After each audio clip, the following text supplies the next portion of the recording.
بسم اللہ الرحمن الرحیم۔ ناظرین، بلاس فہمی کیس کے حوالے سے بہت شکوک و شبہات پائے جاتے ہیں اور مختلف نظریات اس کے اندر قائم ہو گئے ہیں۔ بعض اس کو اس نظر سے دیکھتے ہیں کہ یہ ایک سازش مچائی جا رہی ہے جس کی بنیاد پر گستاخوں کو یا ایسے عناصر جو اسلام کے خلاف ہیں انہیں رعایت دینے کا موقع فراہم کیا جانا ہوگا، اور بعض اس طرف گمان کرتے ہیں کہ نہیں، یہ حقیقت پر مبنی کیس ہے اور اس کو سولو ہونا چاہیے۔ جو ہماری عدالتوں نے کمیشن بنانے کا کہا ہے وہ بات بالکل درست ہے۔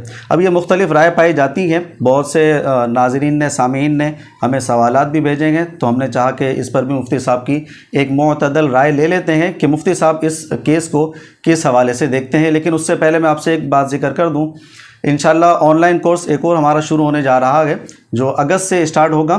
اگر آپ اس میں ایڈمیشن لینا چاہتے ہیں، مفتی صاحب سے تعلیم حاصل کرنا چاہتے ہیں، اصول استدلال قرآن فہمی کے حوالے سے بیان کیے جائیں گے، اگر آپ اس میں ایڈمیشن لینا چاہتے ہیں تو آپ کی اسکرین پر نمبر آ رہا ہے، آپ اپنا ایڈمیشن کنفرم کروا سکتے ہیں۔ اچھا سر، نارملی عدالتوں سے فیصلے آتے ہیں تو اس پر کامنٹس دینے والے بہت سارے افراد موجود ہوتے ہیں۔ اسی طریقے سے یہ جو بلاس فہمی کیس اب آیا ہے اور ججز نے اس پر اپنا ایک تجزیہ دیا ہے اور آگے کمیشن بنانے کا کہا گیا، اب اس پر مختلف رائے پائی جاتی ہے۔ بعض تو اس طرف چلے گئے ہیں کہ جناب یہ جان بوجھ کر ایسے کیسز بنائے جا رہے ہیں، ایسی باتوں کو اٹھایا جا رہا ہے جس سے گستاخی کا معاملہ کوئی ہلکا پڑے اور جتنے گستاخی کے کیسز ہیں اس میں سب کو رعایت دی جائے۔ بعض اس طرف چلے گئے ہیں اور بعض یہ کہتے ہیں کہ نہیں، یہ حقیقت پر مبنی ہے اور ان کیسز کو ہونا چاہیے، جو غلط ہے اس کو سزا ملنی چاہیے، لیکن جو درست ہیں کم از کم ان پر گستاخی کا فتویٰ لگا کر سوشل میڈیا کی وجہ سے آپ غلط سزائیں تو جاری نہ کروا دینا۔ اب یہ دو رخ اس کے اندر پائے جاتے ہیں۔ کیس بہت ڈیپلی تو ہم ذکر نہیں کریں گے، لیکن بس اس میں موٹی موٹی اپنی رائے بتائیے کہ آپ اس کیس کو کس نگاہ سے دیکھتے ہیں، کیا کمیشن بنانا درست ہے یا نہیں، یا جنہوں نے یہ گمان کیا کہ نہیں جناب یہ غلط ہو رہا ہے وہ درست ہے، کیا کہتے ہیں آپ؟ میری رائے بہت اس کے اندر آسان ہے کہ ایک ایسا کیس ہے کہ جس کی لائیو پروسیڈنگ دکھائی گئی، بالکل تمام کے تمام حاضرین نے ہر ایک بات سن لی ہے، ہر ایک نے کیا بات کی ہے، کیا کیا چیزیں سامنے آئی تھیں، جج صاحب نے کیا کیا الفاظ ادا کیے ہیں۔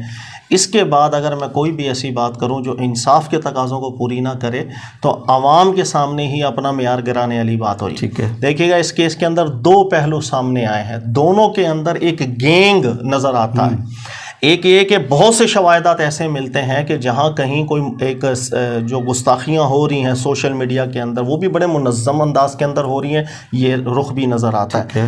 اس کے ساتھ ساتھ جو اس کیس کے اندر چیزیں سامنے آئی ہیں وہ بالکل واضح ہے، سورج کی طرح واضح ہے کہ ایسا گینگ بھی نظر آ رہا ہے جس کے شواہدات مل رہے ہیں، کڑیاں مل رہی ہیں کہ ایسا گینگ ہے کہ جو لوگوں کو ٹریپ کرتا ہے اور عورتوں کو استعمال کر کے لوگوں کو پھنساتا ہے گستاخی کے الزام کے اندر، اس لیے کہ کیس بہت بڑا ہے نا، اس کو ہر ایک کو پتہ ہوتا ہے جان سے جانا ہے، پھر اس کے بدلے میں پیسے مانگے جاتے ہیں، اس چیز کی بھی بہت سی کڑیاں مل رہی ہیں۔ تو یہ دونوں تناظر اس کے اندر اتنے واضح ہیں کہ میرا خیال ہے ایک اندھے کو بھی نظر آ جائے، لہذا مجھے کسی ایک سائڈ پہ جانے کی ضرورت نہیں ہے یا طرفداری کرنے کی ضرورت نہیں، یہ دونوں پہلوؤں کو حل ہونا چاہیے۔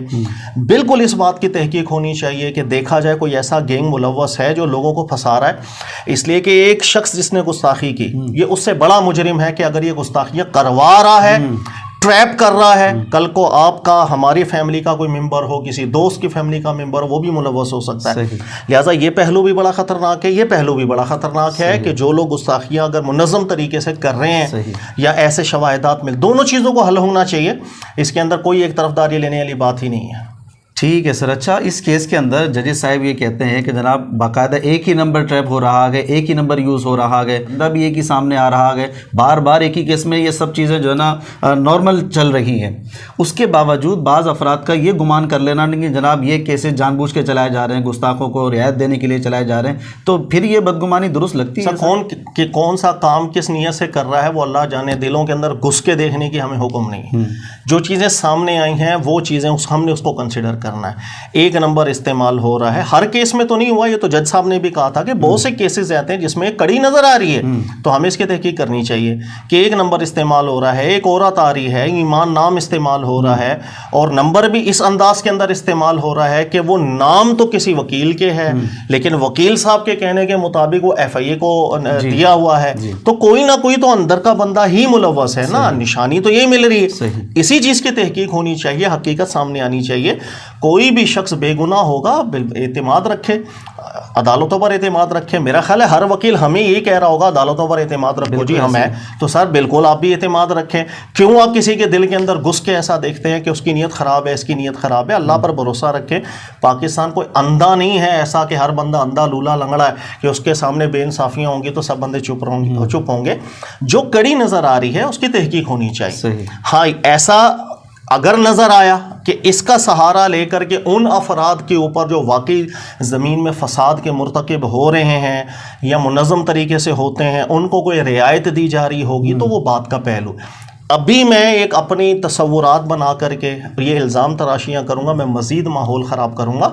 باقی ظاہر ہے ان معاملات کے زیادہ ایکسپرٹ ہم بھی نہیں ہیں, سیدھی سی بات ہے.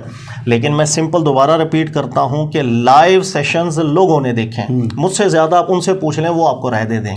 لہذا کوئی خیانت کرنے کی بات نہیں, بالکل بہت سی کڑیاں آپس میں ایسی ملی ہیں, اس کی تحقیق ہونی چاہیے. لیکن سر نارملی ہمارے پاکستان میں جس طریقے سے ماضی میں کیسز ہوئے ہیں کہ گستاخیوں کا کیس جو ہے نا وہ زیادہ آگے چلتا بھی نہیں ہے اور زیادہ اس میں کوئی سزائیں بھی جاری نہیں ہوتی ہیں. ایسے ماحول میں اگر یہ کوئی بدگمانی کر لیتا ہے سر میرا آپ سے سوال ہے, جواب دیجیے گا بڑے غور سے. 99% کیس ثابت ہو, ایک کیس ہے جس کے اندر 99.9% شواہدات موجود ہیں کہ یہ بندہ جو ہے یہ مجرم ہے. سر 1% کا شک آ جائے سزائے موت رد ہو جائے گی ہمارے دین. کیوں رد ہوگی؟ شکوک و شبہات آ جاتے ہیں. سر ایک ادنا سا شبہ بھی ہمارے دین کے اندر جب آتا ہے سزا کو رد کر, حد کو رد کر دیتے. سر حد اس کو اللہ نے قرآن میں نص کی. یہ مسئلہ تو قرآنی منصوص والا مسئلہ نہیں ہے نا.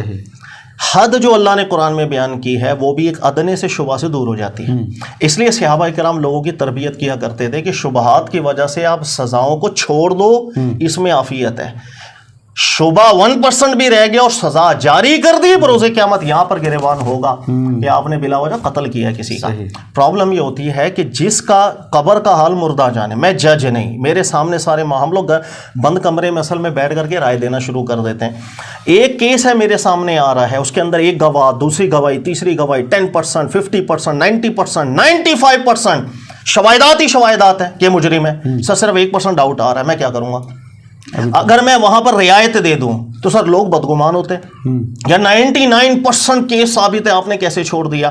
سر میں نے دین کو دیکھنا ہے یا میں نے 99% کو دیکھنا ہے؟ ایک ادنا سا شبہ بھی کبھی کبھی آتا ہے تو سزاؤں کو وہ ختم کر دیا جاتا ہے.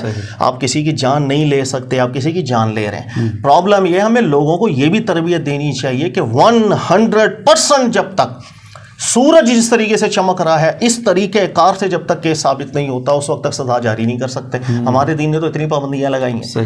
تو کون سا کیس ہے, کس کیس میں کیا شبہات آ رہے ہیں, یہ ہماری فیلڈ نہیں ہے. یہ وہ جج صاحبان بیٹھے ہیں, انہوں نے بہت کچھ پڑھا ہے, قوانین بھی پڑھے ہیں. دیکھیں اگر وہ خیانت کر رہا ہے نا, اللہ کی بارگاہ میں اس نے جواب دینا ہے. مجھے اللہ نے مکلف نہیں کیا میں اس کا دل پھاڑ کے دیکھوں کہ وہ خیانت کر رہا ہے نہیں کر رہا.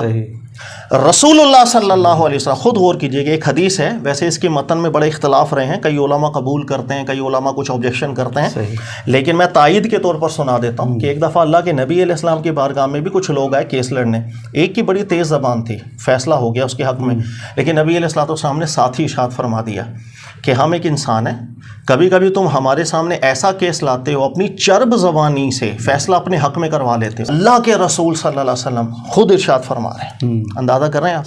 تو سر کبھی کبھی زبان کی چرب زبانی سے بہت کچھ حق باطل ہو جاتا ہے, باطل حق ہو جاتا ہے. تو قبر کا حال مردہ جانے, جو کام جس کا ہے اس کو کرنے دیں.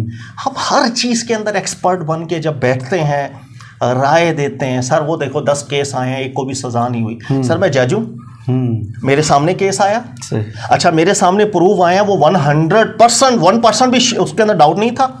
قسم کھا, قرآن کے اوپر ہاتھ رکھ کے آپ قسم کھائیں کہ سر 1% بھی ڈاؤٹ موجود نہیں. سر انسان کا اپنا مکر جانا بھی سب سے بڑا ڈاؤٹ ہوتا ہے. انسان خود مکر جائے اپنے ہی بیان میں ہیرا پھیری وہی ڈاؤٹ پیدا کر دیتا ہے. 100% شورٹی نہیں ہوتی. تو جہاں ہمارا دین سزا کی بات کرتا ہے نا, سزائے موت, ہاتھ کاٹنا, وہاں اس جرم کی نوعیت بھی متعین کرتا ہے کہ اس میں ادنا سا بھی احتمال اور شبہ نہیں ہونا چاہیے. اتنا سا بھی شبہ آئے گا حد جاری نہیں ہو سکتی. یہ سب پہلوؤں کو ہم نے دیکھنا ہے, احتیاط کا دامن تھامنا ہے. بہت جذباتی ہوتے ہیں, ایک فضا پیدا ہو جاتی ہے, پھر فلاں گستاخ ہے, ہم گستاخ سمجھ جاتے ہیں. سر ممکن نہ ہو, ممکن نہ وہاں کوئی شبہ ہو. سر سب سے بڑا شبہ میں آپ کو بتاؤں, ایماندار, یہ میرے سننے والے تائید کریں گے, ہماری پوری دنیا کے اندر آپ دیکھیں گے سب سے تیزی سے بڑھنے والے امراض کون سے؟ نفسیاتی امراض. یہ پوری دنیا میں سب سے تیزی سے بڑھ رہے ہیں.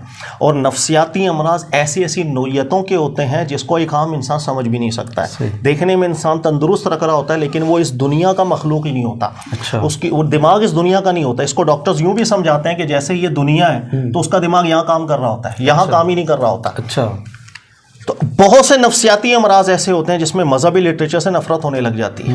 ایک نفرت پیدا ہو جائے گی اس کے اندر آٹومیٹیکلی, حالانکہ پہلے وہ نمازی ہوگا, پرہیزی ہوگا, بہت متقی پرہیزگار ہوگا, لیکن جیسے ہی اس کو نفسیاتی امراض لگتے ہیں, مختلف نام ہے اس کے, جیسے بائی پولر ڈس آرڈر ہے, اس میں تیزی کا عنصر بہت زیادہ آ جائے تو دماغ کبھی کبھی اس قدر ڈسٹرب ہو جاتا ہے کہ جو چیز اس کی محبت کی تھی نا وہ نفرت میں تبدیل ہو جاتی ہے. اب اس کو گھن آنا شروع ہو جاتی ہے, وہ جائے نماز دیکھے گا عجیب کیفیت پیدا ہوتی ہے. یہ اس کے کنٹرول کی باتیں ہی نہیں ہوتی ہے. تو آپ اگر نفسیاتی ہاسپٹل میں چلے جائیں, سر میرے کہنے کے اوپر ایک ہفتہ وہاں رہ کر آئیں, آپ کو ہر دوسرا تیسرا کیس ایسا ملے گا کہ یار یہ شخص جو ہے وہ مذہبی موضوعات کی جو ہے نا وہ نفرت کرتا ہے, بے ادبی کر بیٹھتا ہے. سر وہ ڈاکٹرز خود گھر والوں کو سمجھا رہے ہوتے ہیں اور ان پہ فتویٰ نہیں لگا دینا کہ کو گستاخ ہو گیا تو تم مار دو اس کو جان سے, بولنا یہ ابھی کنٹرول میں ہی نہیں ہوتا آپ نے. پھر اس کو جس وقت میڈیسنز دی جاتی ہیں, جس وقت وہ اپنے کنٹرول میں آتا ہے سر, پھر وہی نمازیں پڑھنا شروع کر دیتا ہے, وہ بالکل نارمل ہو جاتا ہے. بلکہ اگر اس کو پتا چلے کہ اس نے ہی حرکت کی تھی, وہ خود پہ یقین نہیں کرتا, میں کیسے کر سکتا ہوں یہ چیز. ایسے دنیا میں امراض ہے. سر ہمارے یہاں اگر ایک شخص ایسا مریض مل جائے, آپ کبھی یہ بھی تحقیق کرنے کی کوشش کرتے ہیں کہ وہ نفسیاتی امراض میں مبتلا تو نہیں تھا؟ سر آپ تو سیدھا گستاخ بناتے ہیں. پرابلم بہت ہے, احتمالات پہ سزائیں ختم ہو جاتی. میں بند کمرے میں بیٹھ کے ضرور بول دیتا ہوں, سر حقیقت کیا ہے وہ قبر کا حال مردہ جانتا ہے, وہ جج جانتا ہے جس کے سامنے سچویشنز آ رہی ہیں. میں کیوں بدگمان ہوتا ہوں لوگوں سے؟ اپنے آپ کو نرم کرو, اپنے آپ کو ہلکا کرو. بہت سے ایسے لوگ ہیں کہ جو بیماری نفسیاتی امراض میں آ کے ایسی حرکتیں ضرور کرتے ہیں, لیکن اس سے وہ ان کے اوپر ویسے احکامات جاری نہیں ہوتے, وہ اس کا ڈاکٹر بھی اس کو گائیڈ کرتا ہے. تو یہ سب چیزیں ہم نے دیکھنی پڑتی ہیں. اللہ تعالیٰ بس ماحول ہمارا ٹھیک کرے, ذہنوں کو ٹھیک کرے. آپ نے تربیت ماشاءاللہ بہت اچھے الفاظوں سے کر دی ہے اور بڑی بہترین تربیت کی ہے. نارملی ہمارے پاکستان میں بالخصوص یا جو سوشل میڈیا پہ نوجوان طبقہ ہے وہ زیادہ اس میں جو ہے نا وہ غلو کرنے لگا ہے, اور ہر ایک بات پر جو ہے نا گستاخی کا فتویٰ, جناب اس نے فلاں کے بارے میں ایسا کہہ دیا تو اس نے نبی کی گستاخی کر دی, اس نے فلاں کی گستاخی. اچھا 2 سوال میرے یہاں پر ضمناً آپ سے ہیں, تاکہ ہر اسٹیج پر آ گئی ہے بھئی, یہ نبی کا گستاخ ہے, یہ صحابہ کا گستاخ ہے, یہ ابوبکر صدیق کا گستاخ ہے, عمر فاروق کا گستاخ ہے, یہ فلاں کا گستاخ ہے, یہ فاطمۃ الزہرا کا گستاخ, یہ لمبا چل گیا. امام ابو حنیفہ کا گستاخ ہو گیا, کیوں بھائی ان کے حوالے سے انہوں نے وہ بات کر دی جو انہوں نے نہیں کی. اب یہ اتنے اسٹیجز جو آ گئے ہیں, کیا آپ یہ بات کریں گے کہ جناب ہمارے نوجوانوں کو جو سوشل میڈیا پر بیٹھے ہوئے ہیں تو تحمل مزاجی کا مظاہرہ نہیں کرنا چاہیے کہ جناب فوراً کسی پر یہ بات کہہ دینا کہ تم فلاں کے گستاخ ہو گئے؟ یہ چیز کبھی حل نہیں ہوگی جو آپ کہہ رہے ہیں, یہ دن بدن مزید بگاڑ لائے گی. اچھا جی بالکل, آپ دیکھ لیں ماضی سے. اس کی وجہ یہ ہے کہ جب تک تمام کے تمام افراد, تمام فرقے کے آپس میں تھوڑا سا اتحاد رکھ کے بیٹھ کے ان مسئلوں کو حل نہیں کریں گے, کوئی ایسا ضابطہ اخلاق, کوئی ایسا قانونی ضابطہ مل کر نہیں بنائیں گے جس پر سب متفق ہوں, تب تک یہ مسئلے حل ہو ہی نہیں سکتے. سر سمپل سی بات یہ ہے کہ میں ایک فرقہ ہمارے یہاں ایسا ہے جو اس کو کافر سمجھ رہا ہے جس پر ایمان لانا کسی دوسرے فرقے والے کا ایمان ہے, جیسے حضرت ابو طالب ہے. ایک بہت بڑا طبقہ مسلمان ہی نہیں سمجھ رہا, اور دوسرا طبقہ ان پر ایمان لانا وہ سمجھتا ہے ایمانیات کا جز ہے. کہ رسول اللہ صلی اللہ علیہ وسلم کے سب سے بڑے وہ ساتھی تھے, ان سے متعلق قرآن کی آیات نازل ہوئی ہیں. تو سر گالی کافر سے بڑھ کر کوئی لفظ گالی ہے تو آپ گالیاں ہی تو دے رہے ہیں, آپ کافر بول کے گالیاں ہی دے رہے ہیں. اس کے علاوہ ایک طبقے کے نزدیک بہت سی بڑی شخصیات غیر معتبر ہیں جو آپ کے نزدیک رضی اللہ تعالیٰ عنہ کے لقب سے آپ نوازتے ہیں. حضرت ابوبکر صدیق ہیں, حضرت عثمان غنی ہیں, حضرت علی, دیگر صحابہ ہیں, ان سے متعلق بڑے اختلافات چلتے آ رہے ہیں. تو سر یہ کیسے آپ متعین کریں گے کون گستاخ ہو رہا ہے کون نہیں؟ ایک طبقہ ہے, ان کا ایک مسلمہ نظریہ ہے کہ وہ حضرت علی کو انبیاء سے افضل سمجھتے ہیں. یہی نظریہ دوسری طرف آ جاتا ہے تو وہ عین کفر بنتا ہے. نارملی جو ہمارے یہاں پاکستان کے علماء کا موقف ہے وہ کفر سمجھتے ہیں حضرت علی کو اگر فضیلت دے دی انبیاء کرام علیہم الصلوۃ والسلام پر. تو سر ایک چیز وہ بیان کر رہے ہیں ان کے نزدیک گستاخی ہو رہی ہے, اور یہ بیان کر رہے ہیں تو ان کے نزدیک کسر شان اور گستاخی ہو رہی ہے. آپ بھی تو گستاخی کر رہے ہیں، تو سر آپ حل کیسے کریں گے اس معاملے کو؟ آپ کے نزدیک وہ گستاخ بنتے جائیں گے، ان کے نزدیک آپ گستاخ بنتے چلے جائیں گے. یہ معاملات حل ایسے ہو ہی نہیں سکتے ہیں. آپ لاکھ کوشش کر لیں، 10 دفعہ اور کر لیجیے گا. آپ قانون بنا دیتے ہیں کہ بھائی آئندہ کسی نے ایسا کیا، سر اس کو ترتیب دینا چاہیے. قوانین کے اندر ایسی شکیں ہونی چاہیے جس میں دونوں راضی ہوں، دونوں متفق ہوں. جب قانون بنتا ہے 10 سوالات پیدا ہو جاتے ہیں. یہ سوالات ان کے بھی ذہن میں ہوں گے، ان کے بھی ذہن میں ہوں گے. بھائی کل کو ایسی شخصیات سے متعلق کلام ہوگا تو کیا کیا جائے گا، جو متنازع فی ہیں، جن کے ایمان میں اختلافات ہیں. پھر قانون بنانا تو تمام چیزوں کو محیط ہو کر کے قانون بنایا جائے. صرف ایک لفظ لکھ کر جب قانون بنایا جائے گا اور سب کو کنسنسس کے ساتھ بٹھایا نہیں جائے گا تو پھر یہی اس کے سائیڈ ایفیکٹ سامنے آتے ہیں.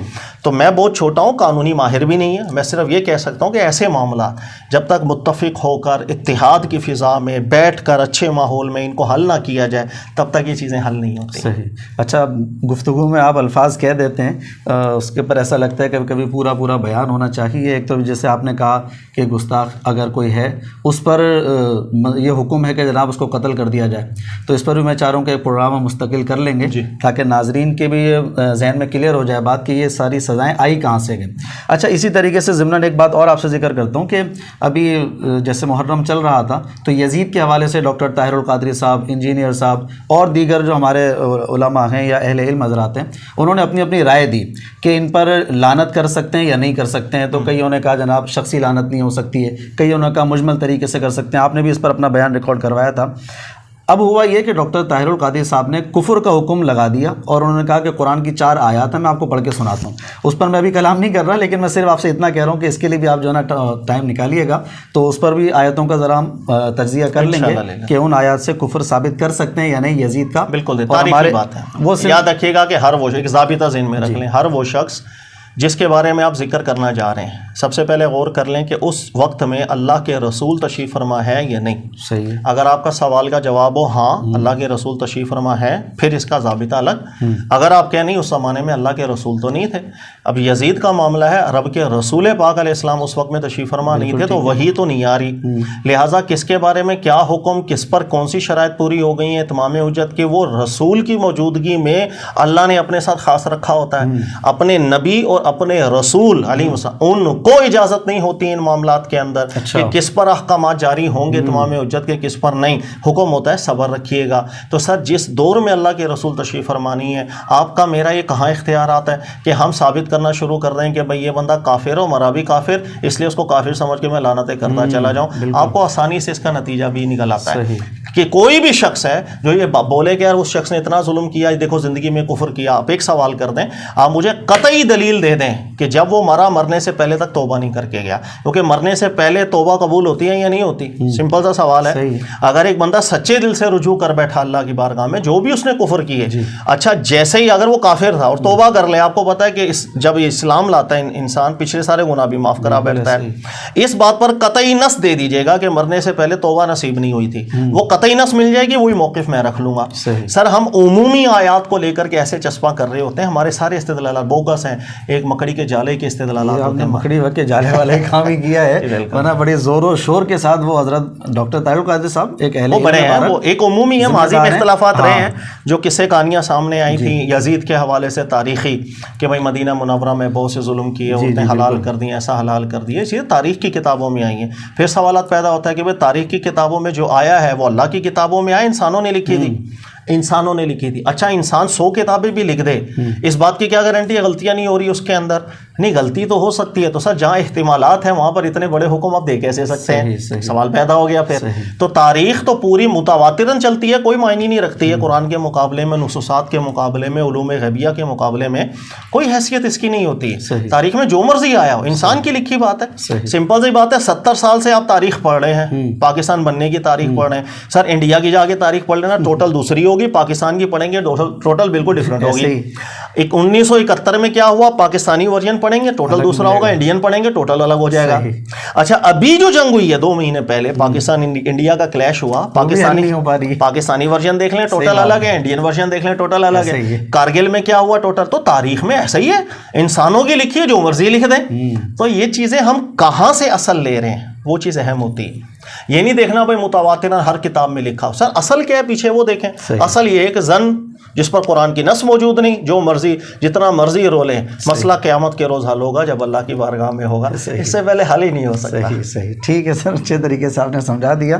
اور یہ جو قرآن کی آیات کا انطباق ہوتا ہے نا، جیسے مجھے بھی ٹینشن ہو جاتی ہے کبھی، ڈاکٹر طاہر القادری صاحب کا بڑا نام ہے ماشاءاللہ اور واقعی علمی شخصیت ہیں، انہوں نے یزید کا کفری ثابت کر دیا قرآن سے، تو میرے ذہن میں بھی یہ بات آتی تھی یار کیسے ثابت کر دیا انہوں نے، لیکن بہرحال آپ جس طریقے سے سمجھاتے ہیں، اور ابو طالب کے حوالے سے جیسے آپ نے ابھی بات کہی، اور کلاس میں جیسے آپ ذکر کرتے رہتے ہیں کہ کوئی خاص واقعہ آ گیا ہے تو اس کی وجہ سے آپ یہ نہ کریں کہ یہ آیت فلاں کے بارے میں ہی ہے، جیسے ابو طالب کے بارے میں ایک آیت پاک ہے انک لا تہدی من احببت، تو وہ بخاری کی روایت سے کہتے ہیں جناب دیکھو انہوں نے کلمہ پڑھا ہی نہیں، تو اس کو بھی آپ نے حل کروایا تھا اچھے طریقے سے۔ اور میں یہاں پر ناظرین سے کہہ دوں کہ مفتی صاحب اتنی خوبصورت طریقے سے قرآن کو حل کرواتے ہیں، ساری آیات کو، ابھی جیسے ہماری کلاسز چل رہی ہیں سنڈے کو، تو تقریباً سورہ بقرہ کی اینڈنگ چل رہی ہے ابھی، تو جتنے واقعات آئے نا مفتی صاحب نے اس میں انتہائی خوبصورت اور احسن طریقے سے بالکل کھول کر واضح طور پر اسرائیلی روایت کو ہٹا کر بالکل صاف قرآن پاک کو وضاحت کے ساتھ سمجھایا ہے۔ اگر آپ بھی یہ سمجھنا چاہتے ہیں، مفتی صاحب سے پڑھنا چاہتے ہیں، تو ایڈمیشن لے سکتے ہیں، انشاءاللہ اگست سے کورس اسٹارٹ ہو رہا ہے۔